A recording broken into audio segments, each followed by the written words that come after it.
Dad, where's Ian? In his room. Agad ako umakyat para puntahan si Ian. Kumatok ako at agad niya naman binuksan. Yo bro, Mag-usap nga tayo. about saan?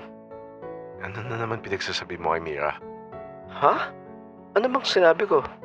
Did you tell her that I have a girlfriend? Ganun talaga.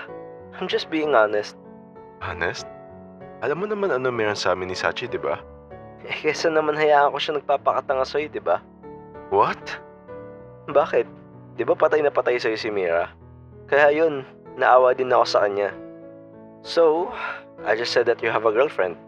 Bakit ka ba nangingialam? Hindi ako nangingialam. Naawa lang ako sa tao na umahabol sa'yo. Kaibigan ko pa naman din si Mira. Nalulungkot din ako tuwing nasasaktan mo siya. Umawin ka nga. Do you have feelings for Mira? Nah. I just want to keep her away from you. Ikaw na nga nagsabi na tumigil na siya, di ba? Kilala mo si Mira. Hindi ka pa niya titigilan kahit anong sabi mo sa kanya. So, ako na gumawa ng paraan para tumigil talaga siya. Hindi ako makapagsalita. Kasi may point siya. Tinaboy ko siya. Alam kong gusto mo si Mira. Shut up! Hindi talaga kita gets eh. Pinapalayo mo si Mira, tapos ngayon nagkakaganyan ka. Stay away from Mira. Ha? May kayo ba? Shit. Ano ba nangyayari sa akin? Bakit ako naman nagkakaganto? How long have you been friends? Isang buwan pa lang ata? 1 month? Akala ko ba matagal na kayo magkakilala? Nagpapanggap lang eh. Mukha bang totoo? What do you mean? Nakilala ko si Mira because of you. Paano? Pati ako kinukulit niya eh. You mean, pati ikaw gusto din niya at kinukulit ka? Guwapo mo sana bro. Tanga ka lang umintindi. Pero hindi. Nag-message siya sa akin noon dahil gusto niya updated siya kung nasan ka. Alam mo ba na nagpaturo pa yan sa akin kung paano aligawan? Ginawa niya yon? Oo. Nagulat nga ako eh. Kasi first time ko makakilala ng ganung babae. Hindi ka lang niya gusto. Ashi, gustong gusto.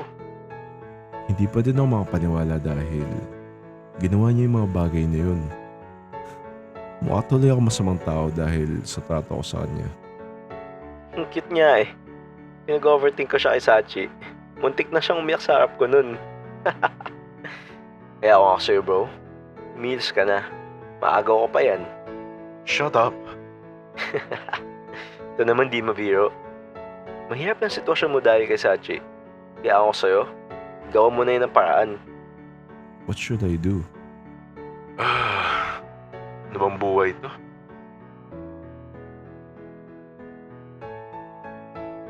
Hatid kita? Ha? Anong nakain mo? Bakit? Ngayon mo lang kaya ako ihahatid? Sama ba? Hindi. Pero, sige, ikaw bahala. Kaso kasama ko kasi si Claire. E di, hatid ko kayong dalawa. Habang nasa biyahe kaming tatlo ni Claire, pinaupo ko na lang si Claire sa harapan para tabi sila ni Ian. Alam ko naman na crush na si Ian eh. Napapansin ko nga kinikilig si Claire at si Ian naman, chill lang sa pagdadrive. Thank you, Ian. Thanks, Ian. Uy, landi mo. Wala yun. I'll pick you up after your class. Okay lang? Sige. Nakakapanibago naman tong si Ian. Okay lang ba sa'yo nakasama natin ulit si Claire? May dadaanan ako mamaya eh. Sayang naman. Ganun? Tagal mo sumagot. Break time na. Teka girl, ang hirap kasi. Di na kaya ng brain cells ko. Pa-help naman. Baliw, may kita ni sir. Baka gusto mong dalawa tayo mapagalitan. Labas na ako wait kita sa kantin. Saan dun? Sa dati nating pwesto? Ay, sige.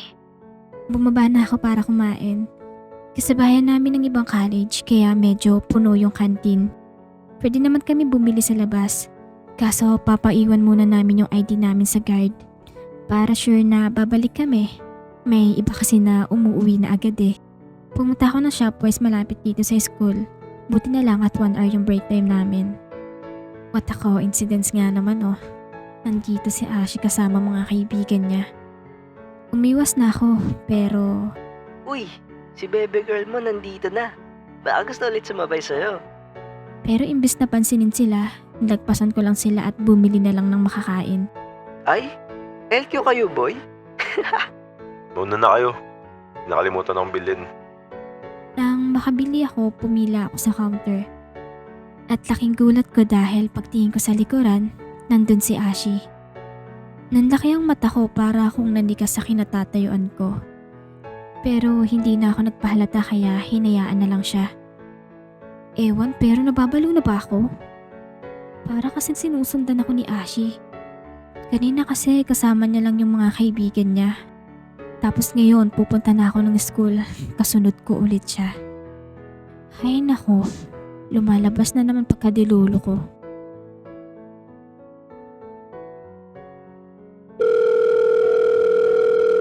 Ian? Bakit? Mia, on the way na ako. Sige. Nag-aantay ako sa gate at bigla namang may lalaking nasa gilid ko. Kilala niyo na kung sino yun. Walang nakikibuan sa aming dalawa pero Who are you waiting for? Hindi na pa. Nakakagulat ka naman. Sorry. Okay lang. Inaantay ko si Ian. Ikaw? May inaantay ka ba? Nothing. Bakit nandito ka pa? Sasabay lang sana ako sa'yo umuwi. But it looks like someone will pick you up. Dito na ako. Teka, si Ashi ba talaga yun? Siya sasabay sa akin? Ay we, totoo ba? Lord, panaginip ba to? Natulala ako dahil sa sinabi niya at hindi ko napansin na nakarating na pala si Ian. Uy, nangyari sa'yo? Uy, bakit? Anong bakit? Ox ka lang ba? Oo, okay lang. Tara na. By the way, nakita mo si Ashi? Si Ashi? Kanina, oo. Sayang naman. Anong sayang? Wala. Sakay na. gusto ko lumumog na lang sa lupa dahil sa ginawa ko kanina. Nakakaiya. Ano ba nangyayari sa akin? Pinapalayo ko na nga siya pero bakit ganito? Isa pa tong si Ian. Lahat ang dumadumos pa kay Mira. No, I don't like Mira. She's too young. Para ko lang siya nakakabata kong kapatid. Baka pag tumabi lang ako sa kanya magmukha niya lang ako tito. Yeah, naamin ko na she's cute. But she's still young. Baka pagtawanan lang ng mga kaibigan ko pag nag-girlfriend ako na mas bata sa akin.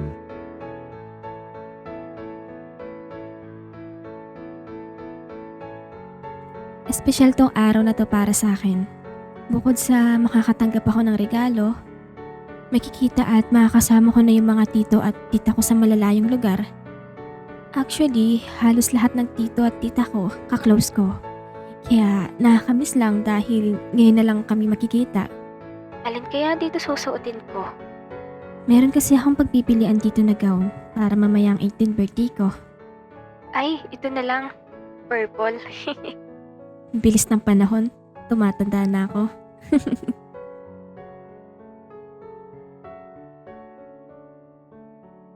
Nag-open ako ng messenger at chinat ko si Ian at Claire para paalalahanan na magpunta dito mamaya. Nakapag-ayos at gown na ako ngayon. May mga nagdadatingan na din na ibang tao. Nandito yung mga dati kong kaibigan. Nandito din yung mga kaibigan nila Papa. Grabe, dami ah. Kakahiya naman. Pero minsan lang to sa buhay ko, kaya go lang. Nasa stage pala ako at nandito ako sa gitna. Di naman halatang pinaghandaan ng magulang ko, no?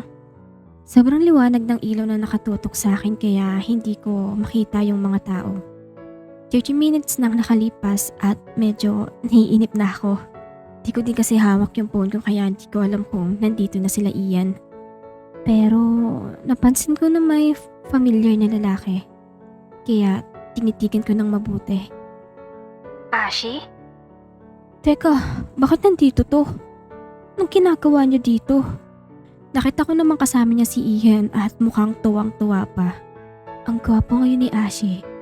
Pinagtitinginan siya ng mga tao na para bang siya lang yung tao na nandito. Kahit naman ako, kung ganyan ba naman kagwapo makikita ko, baka pati ako mapatulala. Sasayaw na para sa 18 Roses at sinayaw ako nila dad at ng mga tito ko. At after nun, sumunod naman si Ian. Ano yun? Anong ano yun? Bakit nandito yung pinsan mo? Sino? Si Ashi ba? Bakit nga siya nandito? I don't know. Gulat ako, gusto sumama eh. Ano? Paanong gustong sumama? I don't know. Ask him. Pwisit talaga tong lalaking to. Maya-maya isang lalaki na lang ang sasayaw sa akin. Kumabog yung dibdib ko nang banggitin ng MC yung pangalan ni Ashi. Teka, wala sa plano to ah. Bakit siya yung sasayaw? Nasa harap ko na siya ngayon at for sure namumula na ako. Nakatingin siya sa akin at hinawakan niya na yung kamay ko at bewang. Gusto ko gumulong na naman sa kilig pero hindi ngayon. Madaming tao. Hi. Hello? Lord, bakit ganyan yung titig niya sa akin? Look into my eyes. Ano? Para akong estatwa na sinasayaw ni Ashi dahil hindi ko may galaw katawan ko. Pinipilit ko siyang tignan sa mga mata pero para akong natutunaw. Bakit? Hindi mo ako magawang tignan ako sa mata. Wala. Hindi ka ba masaya na nandito ako? Lord, please. Bakit parang ang tagal ata nitong moment naming dalawa? Pinagpapawisan na kamay ko at nakakaya naman sa kanya. Mira, Bakit? I'm asking you. Kung hindi ka ba masaya nandito ako? Ha? Bakit mo natanong? Okay lang naman nandito ka. That's not what I asked. Oo, masaya naman. Sa wakas, natapos din at humiwalay na siya sa akin. Nakahinga ako ng maluwag nang maghiwalay kami. Nakita ko naman si Ian na patawa-tawa. Yari ka sa akin mamaya.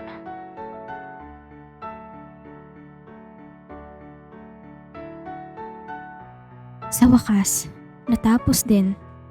Nagpalit na ako ng damit pambahay, medyo mabigat kasi yung gown eh. Nag-uwian na yung ibang bisita pero hindi ko alam kung nakauwi na sila Ian. Di ko makita eh. Di man lang nagpaalam na uuwi tong mga to.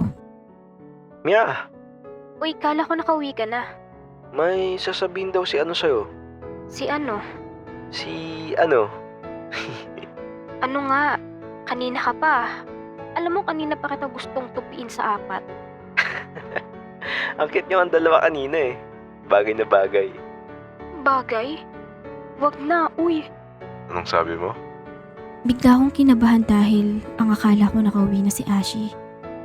Ay, hi. Nandito ka pa pala.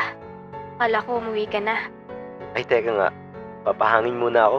Hinila naman ni Ian si Claire at naiwan kaming dalawa dito ni Ashi. Grabe, nakakabingi yung katahimikan. Nandito kami sa labas ng bahay at mukha kaming ewan. Baka hinahanap ka na ng girlfriend mo. Pasok na ako sa loob. Can we talk? Ano yun? Di ko maintindihan yung kinikilos niya. Hindi naman siya ganito makipag-usap sa akin eh. Kaya naninibago ako. Yung way ng pagtingin niya sa akin, kakaiba. Ayoko maging assuming pero halata naman na sa kinikilos niya. I know I'm acting weird. But, yeah. Paliw nga siguro ako. Kung may sasabihin ka, sabihin mo na. I like you.